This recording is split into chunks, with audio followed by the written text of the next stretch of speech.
বলি, national human rights commission ওনাকে notorious criminal বলেছে, আজকেও বলছি 112 বলো উনি নটোরিয়াস ক্রিমিনাল যতদিন এই সার্টিফিকেট থাকবে।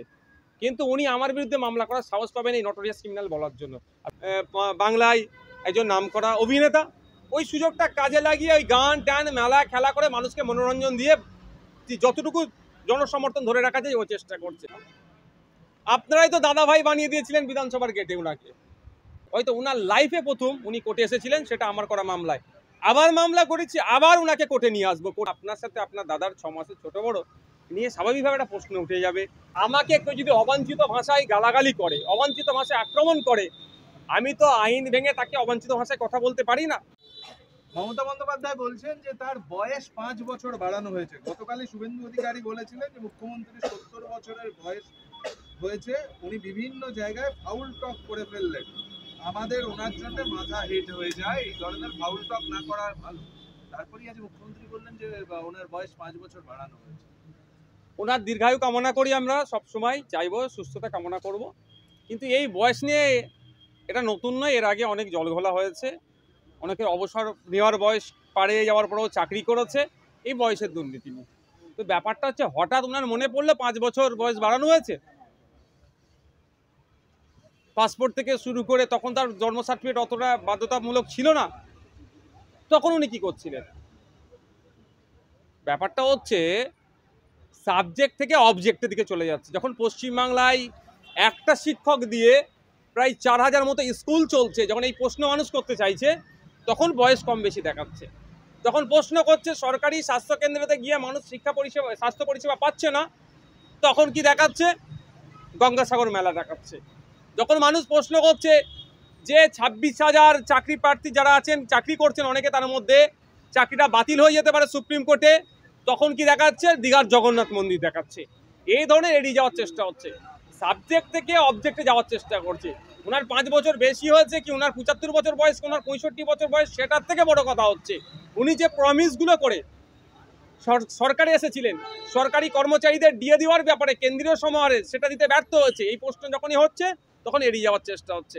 আমরা বয়স কার তারতম্য নিয়ে 65 কি 75 তা নিয়ে চিন্তিত নয়, আমরা চিন্তিত আমাদের মাথার ওপরে আজকের দিনে প্রায় 62,000 টাকা ঋণ চাপছে, যেটা 2011 সালে 12,000 টাকা ছিল। এত বাড়ছে কেন? এটা কমবে কিভাবে? এর আমরা জবাবদিহি করতে চাই। এবং যে প্রমিসগুলো করেছিল, ওয়াকফ সম্পত্তি উদ্ধার করব, মাদ্রাসা শিক্ষা ব্যবস্থা আমূল পরিবর্তন হবে, মানুষের হাতে টাকা আসবে, যেগুলো প্রমিস করে ক্ষমতা এসেছিল সেগুলো করতে ব্যর্থ হয়েছে, এর জবাবটা আমরা চাইব।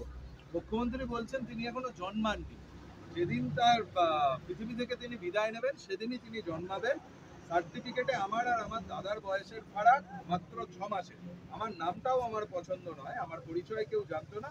আমি 1 বছর লুকিয়ে লুকিয়ে কলকাতা বিশ্ববিদ্যালয়ে পড়েছি।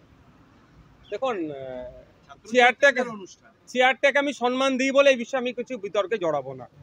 কিন্তু যে কথা বলে ফেলেছেন উনি, যে কথা উনি বলেছেন বিতর্কের কথা, আমি এই বিতর্ক বাড়াবো না। আমি ব্যক্তি মমতা ব্যানার্জির থেকেও পশ্চিমবাংলার চিফ মিনিস্টার মমতা ব্যানার্জিকে, চেয়ারটাকে সম্মান করি, যে আমি বিতর্ক থেকে নিজেকে সরিয়ে নিলাম। আমি অনুরোধ করবো এটাই, একজন আইনসভার সদস্য হিসাবে 294 জনের মধ্যে একজন হিসাবে, যে মাননীয়া যেগুলো বলছেন একটু ভেবেচিন্তে বলুন। আপনার সাথে আপনার দাদার 6 মাসের ছোট বড় নিয়ে স্বাভাবিকভাবে একটা প্রশ্ন উঠে যাবে।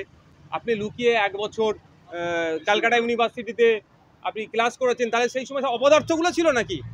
কন্ট্রোলার যিনি ছিলেন, এক্সামিনার যিনি, রেজিস্ট্রার যিনি ছিলেন, তারা অপদার্থ ছিল। আপনি লুকিয়ে লুকিয়ে ক্লাস করলেন, তারা আপনাকে আপনার বয়সের কারণে আপনাকে ওখান থেকে অব্যাহতি দিল না। অনেক প্রশ্ন থেকে যাচ্ছে, আমি বিতর্কে যাব না শুধুমাত্র এই চেয়ারটার জন্য। ছাত্রছাত্রীদের এই মঞ্চের অনুষ্ঠান থেকেই দেব আজকে গান গেয়েছেন, আবারও পাগলু। তবে 2011 সালে শহীদ দিবসের মঞ্চে তিনি গান গাইতে চাননি, দর্শকরা গেয়েছিলেন।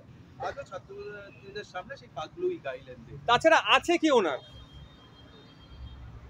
3 বারে তিনি এমপি, তিনি প্রমিস করলেন যে তিনি তার দলের সেকেন্ড ইন কমান্ডকে দিয়ে প্রমিস করালেন 31শে ডিসেম্বর 2024-এর মধ্যে ঘাটাল মাস্টার প্ল্যান নিয়ে অনেক স্বপ্ন দেখালেন। 2025 আসলে সবটাই ব্যর্থ হয়েছে। ওনার তো আর কিছুই নাই। হ্যাঁ, উনি একজন বাংলায় একজন নামকরা অভিনেতা, ওই সুযোগটা কাজে লাগিয়ে ওই গান টান মেলা খেলা করে মানুষকে মনোরঞ্জন দিয়ে যতটুকু জনসমর্থন ধরে রাখা যায় ও চেষ্টা করছে। উনি একজন গুরুত্বপূর্ণ জনপ্রতিনিধি, তার কাজ হবে ঘাটাল লোকসভার মানুষের নিয়ে ভালো, তাদেরকে আপলিফমেন্ট কিভাবে করা যায়, তাদের ডেভেলপ কিভাবে করা যায়, ঘাটাল মাস্টার প্ল্যানকে দ্রুত বাস্তবায়ন কিভাবে করা যায়, বারবার এটা নিয়ে সোচ্চার হওয়া। তা না করে তিনি পাগলের ড্যান্স করতেই ব্যস্ত আছে। ড্যান্সই করুক, আর ওখানকার মানুষকে বলবো এই ধরনের ব্যক্তিকে ভোট দিলে ওই গানই শুনতে হবে, প্রকৃত অর্থে কিছু ডেভেলপ হবে না। আপনি আজই মামলা করেছেন শওকত মোল্লার বিরুদ্ধে, আপনি যেখানে দাঁড়িয়ে রয়েছেন তার মিনিট কয়েক আগে এসে আবারও তিনি আপনাকে জঙ্গি নেতা বললেন এবং বললেন কি বললেন বদলানোর কোনো জায়গা নেই, আপনি জঙ্গি। দেখুন, ব্যাপারটা হচ্ছে আমি আইন তৈরি করা লোক। পশ্চিমবাংলায় আইন কিভাবে চলবে না চলবে তা যারা তৈরি করে তাদের মধ্যে আমি অন অফ দেম, তাদের মধ্যে আমি একজন। তো আমাকে কেউ যদি অবাঞ্ছিত ভাষায় গালাগালি করে, অবাঞ্ছিত ভাষায় আক্রমণ করে, আমি তো আইন ভেঙে তাকে অবাঞ্ছিত ভাষায় কথা বলতে পারি না। আমাকে যে উনি সার্টিফিকেটটা দিতে চাইছেন, সেই সার্টিফিকেটের সত্যতা কত, সত্য সার্টিফিকেট কি মিথ্যা সার্টিফিকেট, আমি কোর্টের মাধ্যমে জানতে চাইব। ওনার দম আছে, উনি বলেছেন কোর্টকে যে উনি জানাবেন। তবে একটা কথা বলে রাখি, আমি জোর গলায় ওনাকে নটোরিয়াস ক্রিমিনাল বলি। ন্যাশনাল হিউম্যান রাইটস কমিশন ওনাকে নটোরিয়াস ক্রিমিনাল বলেছে, আজকেও বলছি 112 বলো উনি নটোরিয়াস ক্রিমিনাল যতদিন এই সার্টিফিকেট থাকবে। কিন্তু উনি আমার বিরুদ্ধে মামলা করার সাহস পাবেন এই নটোরিয়াস ক্রিমিনাল বলার জন্য। আর উনি আমাকে যতবার অবাঞ্ছিত ভাষায় আক্রমণ করবে, আমি ততবারই ওনার বিরুদ্ধে কোর্টে যাব। ওনাকে আইনের মাধ্যমে আমি ঠান্ডা করবো। ওনার মানে এই ফলস টককে আমি এই অবান্তর মন্তব্যের জবাব আমি পেনের খোঁচা দিয়ে ওনার মুখ বন্ধ করবো।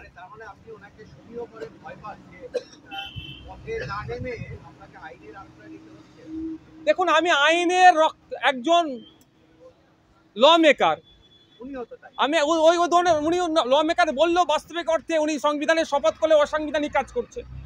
আমি সংবিধানের শপথ করছি এখানে, তো আমি তো আইন বহির্ভূত কাজ করতে পারবো না। আমি আমার এখতিয়ারের মধ্যে থেকে আমার হাতে যে পাওয়ারটা আছে সেই পাওয়ারটাকে ইউটিলাইজ করে ওনাকে জবাব আমি দেবো। একদম নটোরিয়াস ক্রিমিনাল বলি। আবারও বলছি, শওকত মোল্লা সাহেব notorious criminal. National human rights commission ওনাকে সার্টিফাইড করে দিয়েছে একদম। আমাকে যা বলছে আমি উত্তর তার কোর্টের মাধ্যমে দেবো। আর ওনার যদি কোনো থাকে আমাকে উনি শুধু বাজার গরম করার জন্য বলছে, আমি তো 100 বার বলবো ওনাকে। উনি আমাকে আইনের মাধ্যমে জবাব দিতে পারলে দেখি। ইতিপূর্বে ওনাকে আমি কোর্টে নিয়ে এসেছিলাম, কোর্ট থেকে ওনাকে জামিন নিতে বাধ্য করেছি। হয়তো ওনার লাইফে প্রথম উনি কোর্টে এসেছিলেন, সেটা আমার করা মামলায়। আবার মামলা করেছি, আবার ওনাকে কোর্টে নিয়ে আসবো, কোর্টে ওনাকে বারবার টেনে নিয়ে আসবো। উনি বলেছেন যে আপনি পেছন থেকে আপনার নির্দেশে আপনার কর্মীরা কেন্দ্রীয় বাহিনীর উপরে গুলি চালিয়েছে। পঞ্চায়েত নির্বাচনে 450 পুলিশ ছিল। দেখুন, আমি তরবারিতে বিশ্বাসী নয়, আমি কলমে বিশ্বাসী। সুতরাং যারা বোমগুলিতে বিশ্বাসী তারা এই ধরনের কথা বলবে। যে কলমে বিশ্বাসী কলমে লড়াই করবে। পঞ্চায়েত নির্বাচনে থেকে শুরু করে গণনা পর্যন্ত যে হিংসা হয়েছে সেই নিয়ে আমি আইনি লড়াই করছি। আমার মামলাও চলছে কলকাতা হাইকোর্টে। আমি কাউকে নির্দেশনা দেওয়ার প্রয়োজন বোধ করি না, আর অবান্তর নির্দেশনা আমি দেব না। সেটা উনাকে ভালো করে জিজ্ঞাসা করলে পাওয়া যাবে। ওনার কোন নেতা নেত্রী আমাকে বলার জন্য বলেছেন, না উনি নিজে থেকে বলছেন, সেটা ওনারা ভালো জানবেন। তবে একটা কথাই বলতে পারি, এই বলার দিন শেষ হয়ে আসছে। গণতান্ত্রিক প্রক্রিয়া এর জবাব দেব। যেই মুখে বলছে সেই মুখকে জবাব আইনের মাধ্যমে দেবো। বিশ্বাস করেন যে ওনার দলের কোনো শীর্ষ নেতা ওনাকে দিয়ে আপনাকে এরকম বলাতে পারে? কারণ তাদের সাথে তো আপনার সম্পর্ক যথেষ্ট ভালো। না, আমার সাথে কার সাথে সম্পর্ক খারাপ বলুন তো? আপনারাই তো দাদা ভাই বানিয়ে দিয়েছিলেন বিধানসভার গেটে ওনাকে। কার সাথে আমার সম্পর্ক খারাপ? আমার সাথে সবার সম্পর্ক ভালো। আমি রাজনীতি করতে এসেছি, সমাজ বদলাতে এসেছি। ব্যক্তিগত লড়াই আমার কার সাথে কারো নাই। রাজনৈতিক মঞ্চে লড়াই ছিল, আছে, আগামী দিনেও থাকবে। ভুল যেগুলো হচ্ছে সেগুলো ধরিয়ে দিচ্ছি। এবার বিশ্বাসের অবিশ্বাসের জায়গা এখানে আসছে না। আমাকে শওকত মোল্লা সাহেব আক্রমণ করেছে, আমি শওকত মোল্লা সাহেবের বিরুদ্ধে আইনত ব্যবস্থা নিচ্ছি। যদি কোনোদিন আগামী দিনে তার দলের শীর্ষ নেতা এই ধরনের অবাঞ্ছিত কোনো মন্তব্য করে, সেই দলের শীর্ষ নেতার বিরুদ্ধে আইনত ব্যবস্থা নেব।